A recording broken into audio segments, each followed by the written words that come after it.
Merci Madame la Présidente, chers collègues. Chaque année en France, 24 000 hectares sont artificialisés.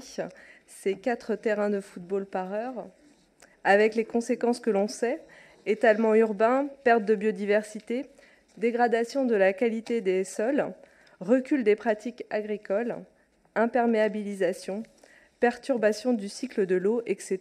La liste est longue. La loi climat-résilience fixe l'objectif de zéro artificialisation nette en 2050, avec une étape intermédiaire en 2030. Pour notre territoire, d'ici 2030, ce sont 68,5 hectares par an que nous serons en droit de consommer, dont 50 seront réservés à l'habitat. Autrement dit, en termes de nouveaux fonciers économiques et commerciaux, nous sommes désormais limités à une vingtaine d'hectares par an.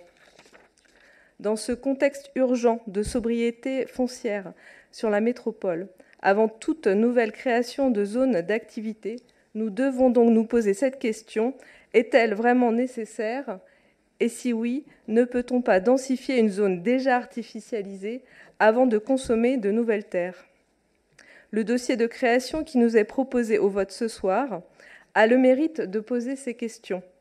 Île 3 est destiné à accueillir des activités artisanales et de petite industrie, créant un consortium plutôt cohérent avec les zones Île 1 et Île 2. La séquence éviter, réduire, compenser a été appliquée. On peut citer notamment l'évitement de la majeure partie des haies bocagères, de la douve sud-ouest abritant des amphibiens, du bosquet central, un important travail de limitation des emprises du chantier et de choix de la période la plus propice pour impacter le moins possible les espèces présentes sur site, et la recréation d'une zone humide en compensation de celle détruite. Par ailleurs, une attention particulière a été apportée aux mobilités douces pour desservir et traverser le site. Tout cela démontre une évolution saine dans la façon dont nous envisageons l'aménagement de nouvelles zones d'activité sur la métropole, et nous pouvons nous en réjouir. Cependant, nous ne pouvons que nous joindre aux contributions formulées par les habitants et riverains consultés lors de l'enquête publique. Quel besoin réel d'aménager une nouvelle zone d'activité et de venir consommer des terres agricoles? Quelles possibilités de densifier d'autres zones d'activité sur la métropole ont été étudiées? Le dossier de création précise qu'une réflexion a été menée pour densifier les zones Île 1 et 2, mais qu'un seul terrain supplémentaire a été trouvé sur des délaissés fonciers, notamment à cause de la présence d'ouvrages hydrauliques essentiels à l'opération.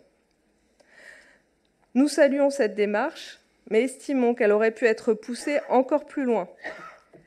Pour citer la commissaire enquêtrice Martine Viard, un nouveau modèle d'aménagement avec une part plus forte de renouvellement économique à travers la requalification et la densification des ZAE existantes doit être trouvé.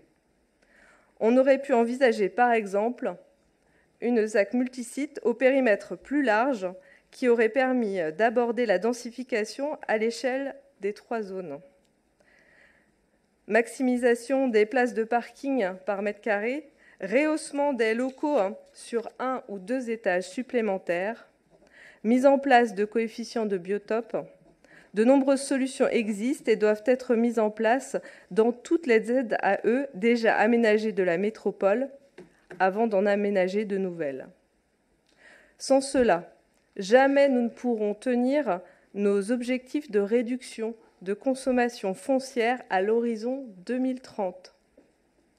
En conclusion, le projet de création de la ZA du Île 3 a pour la première fois pris la mesure des enjeux environnementaux qu'il faut considérer sur les nouvelles zones d'activité.